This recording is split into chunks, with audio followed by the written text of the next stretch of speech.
భార్యాభర్తలు అంటే కొడుకు కోడలు దగ్గర తండ్రి ఉంటున్నాడు.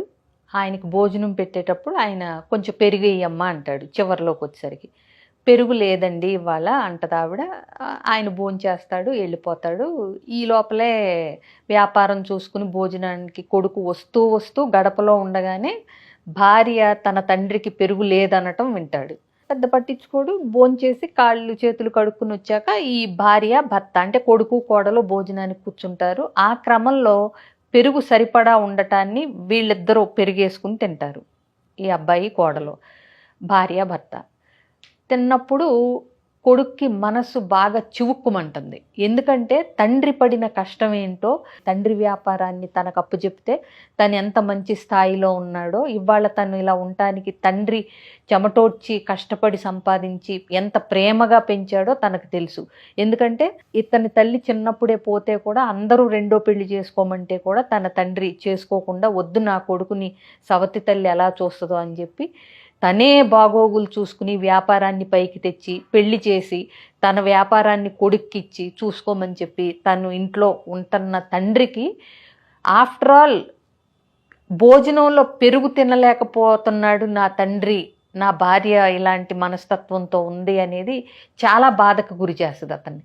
ఇప్పుడు వెళ్ళి డైరెక్ట్గా అడిగితే ఏదో చెప్తుంది కానీ యాటిట్యూడ్లో అసలు దృక్పథంలోనే మార్పు నా భార్యకి వస్తుందా రాదా, ఎలా నా భార్యలో మార్పు తీసుకురావాలని ఇతను తపన పడి ఆ రోజంతా అతను భోంచేసి కూడా వ్యాపారానికి వెళ్తాడు కానీ సరిగ్గా మనసులో ఉండదు.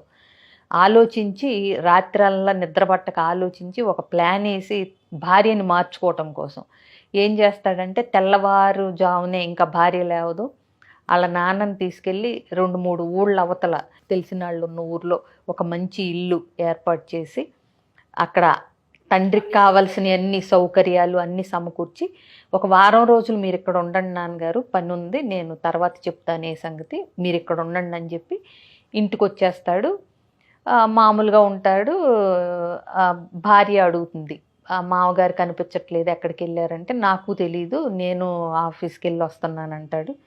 అయిపోతుంది. 4 రోజులైనా మామగారు రారు. భర్త కూడా ఆ దుడ్డా పడుతున్నట్టు నాన్న ఎక్కడున్నాడు అనుకుంటా ఉంటాడు. ఓ 4 రోజుల తర్వాత గుమస్తా వస్తాడు ఇంటికి, వ్యాపారంలో పనిచేసే గుమస్తా. వచ్చినప్పుడు ఏంటి అసలు మా మాంగారు ఆచూకీ తెలియట్లేదు, అసలు మీకన్నా ఏమన్నా వాకపు చేస్తున్నారా, తెలిసిందా అని అంటే, అదేంటండి మీకు తెలీదా, ఆయన 2 ఊళ్ళ అవతల ఆయన ఇల్లు తీసుకుని అక్కడ ఉన్నాడు, ఆయన పెళ్ళి ఏర్పాట్లు చేసుకుంటున్నాడు సంబంధం చూసుకుని, అలాగే ఇప్పుడు ఈ ఇల్లు ఆయనదే కదా మీరు ఉంటున్నది, పెళ్లి చేసుకున్న తర్వాత ఆవిడ్ని తీసుకుని డైరెక్ట్గా ఇక్కడికే వస్తారంటే ఇంట్లో ఉంటారంట. సార్ కూడా వేరే ఇల్లు చూస్తున్నారు అద్దె కోసం, ఆయనకు కూడా నిన్నే తెలిసింది ఈ విషయం, చూస్తున్నారు, ఈ వ్యాపారాలన్నీ కూడా ఆయనే చూసుకుంటాడంట.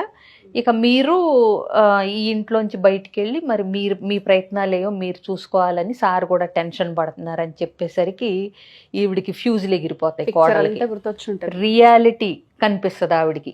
ఇప్పుడు అత్తగారి పెత్తనం, వ్యాపారం మామగారి చేతుల్లో ఉంటే వీళ్ళు మామగారిని అడిగి తీసుకోవాల్సిన పరిస్థితుల్లో ఉండటం, ఇవన్నీ కళ్ళకు కనపడి తను ఎంత అంటే చక్కగా ఉన్నదాన్ని ఎంత పాడు చేసుకుంది రిలేషన్షిప్. హాయిగా నేనే బాగా చూసుంటే ఆయనకి తోటే వచ్చేది కాదు కదా ఆలోచనే అని బుర్ర బాగా పనిచేసి గబగబా గుమస్తాన్ని తీసుకుని, రా మా మాంగారు ఎక్కడున్నారో చూపించి నీకు తెలుసు అంటున్నావు కదా అని వెళ్ళి పొలోమంట కాళ్ళ మీద పడి, నన్ను క్షమించండి మావయ్య గారు, నాకు అసలు నా స్థానం ఏంటో, నేను ఎంత బాగా బ్రతుకుతున్నానో ఇప్పుడు నాకు అర్థమైంది, మిమ్మల్ని ఎంత బాగా చూసుకోవాలో, నేను చేసిన తప్పులన్నీ క్షమించండి, ఇంటికి వచ్చేయండి నాతో పాటు అంటే, ఈ లోపలే ఈ గుమస్తా ఉప్పందించడం వల్ల కొడుకు కూడా వచ్చి ఇంత కష్టపడి ఇంత సామ్రాజ్యాన్ని ఇచ్చి మనల్ని ఇంత సౌకర్యంగా ఉంచిన తండ్రికి నువ్వు పెరుగు లేదు అని అనటమే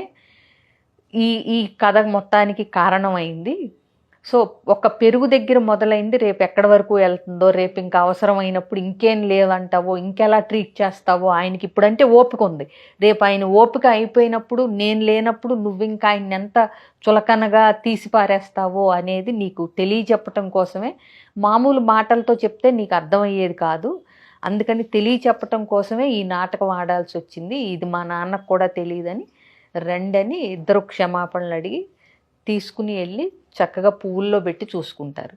సో నేను అనేది ఏంటంటే కథ కాబట్టి బాగానే ఉంటుంది, కొడుకులు ప్లాన్లు వేస్తారు, చూపిస్తారు కథ వినటానికి. బట్ ప్రాక్టికల్గా అన్ని సందర్భాల్లో అంతమంది కొడుకులకి కానీ కూతుళ్ళకి కానీ ప్లాన్ వేసి దాన్ని సక్సెస్ చేసి మార్పు తీసుకురాగలిగిన అవకాశం ఉంటుందా లేదా? నేను అనేది కామన్ సెన్స్ ఉండాలి ఒకటి. పెద్దల నుంచే మనం ఇవాళ ఈ స్థాయిలో ఉన్నామనే అది మర్చిపోయి బతికిన కోడల గురించి మనం మాట్లాడితే చాలా మంది ఉన్నారు. ఇంకొకటి, రేపు మనకు కూడా పెద్దరికం వస్తుందనే నిజాన్ని కూడా గుర్తుపెట్టుకోవాలి కదా.